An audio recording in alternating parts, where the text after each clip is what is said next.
The member for Murray. Thank you, Speaker. My question is to the Minister for the Environment and Energy. I refer the Minister to the situation for Puller cold storage in Cobram, in my electorate of Murray, that is experiencing significant increases in energy charges. Will the Minister update the House on why a practical approach to delivering energy reliability and affordability is necessary, and is the Minister aware of any obstacles? The Minister for the Environment and Energy. Thank you, Mr Speaker, and I thank the member for Murray for his question and acknowledge his deep concern about the rising electricity prices for those in his electorate, including Puller's Cold Storage in Cobram, which is a family-owned business that can date back nearly 7 decades, employs 15 people, and recently went out to tender for its electricity contracts.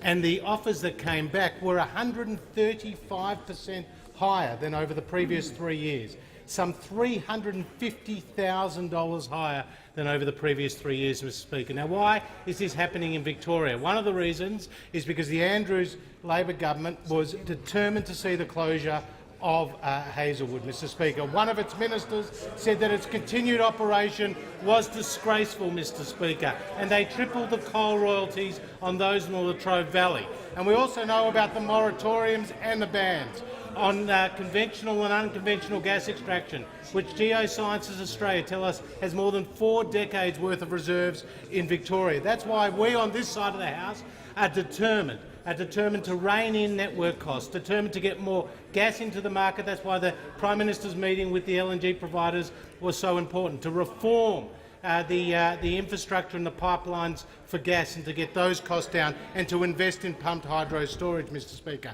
But we know that not all of those opposite are happy with the Leader of the Opposition's energy policy, because on the front page of The Australian just last week, the member for Hunter was quoted as telling caucus of their overreach and getting ahead of the public when it came to energy policy, Mr Speaker. Now, the member for Hunter, he might be what we would consider Labor's oracle. But for the Leader of the Opposition, what he says is heresy, Mr Speaker, is heresy. He says is heresy, but he's not the only one who is ringing the alarm bells when it comes to Labor's policy. Because Ben Davis, the Victorian Secretary of the AWU, has warned about the rush away from gas and coal, in his words, potentially crucifying hundreds of thousands of manufacturing jobs. That's what the head of the AWU in Victoria said. So members of the Leader of the Opposition's own front bench, the members of the Leader of the Opposition's own union have warned him about Labor's energy policy. But somehow the Leader of the Opposition thinks that if you don't know where you're going, any road will get you there, Mr Speaker.